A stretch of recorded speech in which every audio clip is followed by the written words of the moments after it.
Rochelle Keane from Gap. What kind of training did this role require? That was the funny thing about this movie. We got out there, the camera tests. I'm going to put them in quotes right now. The camera tests were our training. Right? We got there a good month before we were supposed to start filming. Right. No wardrobe. I mean, nothing picked out. But the funny thing is that so many of those camera tests, that footage ended up in the movie. In the movie, of course they did. So training was, it was on the fly. We just kind of picked it up as we went. I mean, like you learned how to scuba dive. Yeah, I mean, I'd scubaed before. Oh, you have? Yeah. But you like officially got your certification. And all that. And then, did you know how to free dive before? No.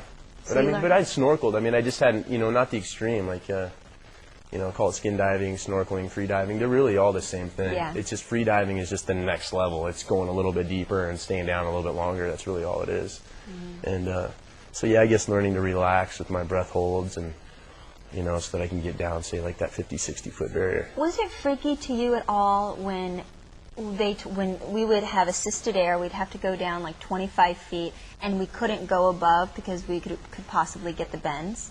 Like we had to stay down? That was kind of freaky a little bit. Yeah, I think the first couple of times. You're talking the free scuba. The free scuba. When you'd hold your breath, you'd take the hit of air, hold your breath, and then...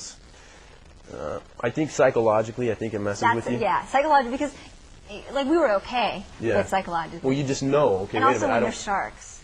Yeah. That kind of made it scary. No, but the ascent thing, it's spooky. Yeah. I mean, they really hit that home when you go through scuba training and your certification process that, hey, the last thing you want to do is ascend holding your breath. Right. And we're holding our breath on compressed air. On compressed air. And you're like, okay, wait a minute, I just maybe came up, say, 2 to 3 feet, and then you get right back down again. You like wonder when the harm's going to set in. Yeah. Like, wait, are my lungs going to blow up now? Yeah, or am I going to cramp? Yeah.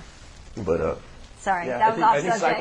No, it was a good question though. I think psychologically, it definitely messed with me the first little while, but by the end of it, we were fine. We've done it so many times. Anyways, how did Into the Blue compare to your previous experiences in making movies?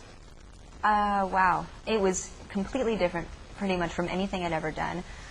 Just because it was so physically demanding on a daily basis, and we never really knew what we were shooting any day, so everything was sort of on the fly. I never knew what scene we were shooting. The director didn't know what scene we were shooting any day, because everything was revolved around the weather. So if the ocean was murky, if it was murky under the water, not good visibility, or if it was too rocky, what is it called when it's real rocky? Just turbulent. There's a lot of chop on the water. Yeah, there's a lot of chop on the water. So we couldn't shoot the scenes that we planned for the day, and then we'd have to go on land, and then in the afternoon it would clear. And so I think just not knowing any day for 4 months what you're supposed to be shooting, and then we would shoot scenes and reshoot them, and so you never sort of know where this movie's going. It was hard to sort of get a grasp on what we were doing, and we all just sort of relied on each other and on sort of the friendship that we created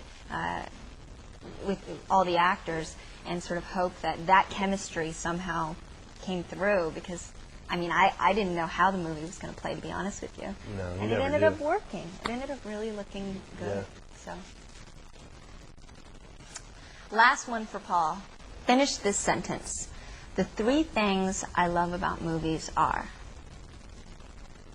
Travel, meeting new people, and the downtime. The downtime. That's what I love. Yeah, it's good. All right, this is the last one for you. Finish this sentence. The 3 things I love about movies are? Traveling, playing dress up for a living, and... See, I knew you liked those bathing suits. Whatever. And experiencing different cultures. I've really been able to live in different countries and experience different cultures, and I don't think in any other job I could have had. You really get to dive into that, and it's cool because you understand that it's a big world and that not everything is the same. Mm-hmm. You know, you get real comfortable in the United States, but it's quite different, even in Canada. Opens your eyes to a lot of stuff. Yeah. You maybe know what. I'm not gonna talk. Okay. There you go. Do the outro. All right. Thank you to Movie Phone. And thank you for watching and sending your questions. Goodbye.